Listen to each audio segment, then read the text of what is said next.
J'ai débuté en 1998 donc avec mon tout premier album qui s'appelle Pour toi, intitulé Pour toi, avec sur lequel on retrouvait le titre Envie, ce titre même qui m'a fait connaître du public puisque c'était ma première vraie expérience, on dira. Et c'est un album qui a été produit par Michel Lignerolles et réalisé par Jean-Luc Goinel. Donc on dira non. En fait, étant donné que bon, comme la plupart des gens, on chantonne comme ça dans sa douche, chez soi, tranquillement.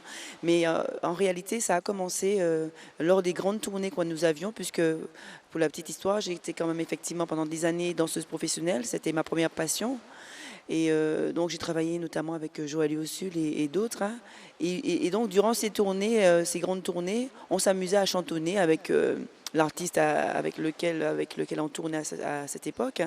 Et ça m'est venu comme ça. Et des propositions m'ont été faites d'essais.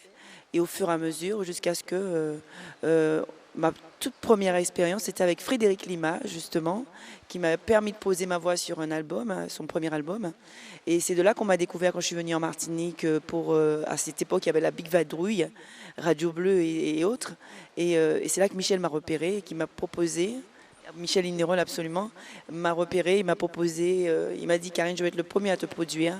À ce moment-là, j'avais des danseuses sur scène avec moi, des danseurs sur scène avec moi, et donc l'histoire est partie, l'aventure a commencé comme ça. À ce moment-là, je dirais que non, parce que j'étais tellement passionnée, et puis la danse me le rendait tellement bien, on faisait plein de tournées, c'était vraiment... non, je ne m'imaginais pas à ce moment-là chanter. Et puis au fur et à mesure, au fil du temps, ce sont les autres qui m'ont dit Karine, pourquoi pas faire un petit essai. J'aurais bien aimé te poser ta voix sur un de mes titres.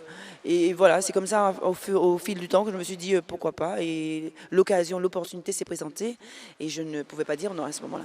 Oui, donc on voulait pas. Enfin, Michel ne voulait en tous les cas pas louper cet album. Donc il avait vraiment mis les moyens à tout niveau, hein, que ce soit artistique, avec comme tu viens de citer, avec des gens comme Michel Lignerolles, Christian Louiset, Philippe Joseph, voilà, et plein d'autres. Et il n'était pas question que ce premier album ne passe inaperçu. Oui, j'en ai eu. Alors j'ai eu 2 albums après. Donc un album avec Granier. Et puis le dernier album qui a été produit par Emmanuel Granier, enfin le deuxième qui a été produit par Emmanuel Granier et le troisième qui a été produit et réalisé par Jean-Luc Goinel.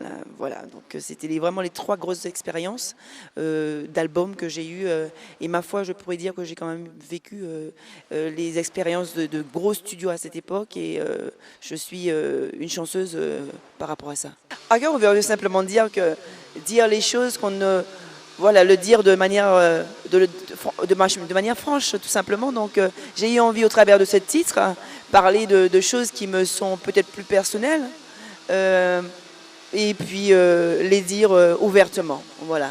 Alors, à cœur ouvert, je parle simplement d'une histoire finie, et puis je me suis laissée à penser que si cette histoire devait recommencer, que ferions-nous, quoi? Est-ce qu'on partirait à l'aventure, comme dit le titre? Est-ce qu'on ferait des choses qu'on n'a pas osé à cette première fois? Et pourquoi pas refaire revivre cet amour?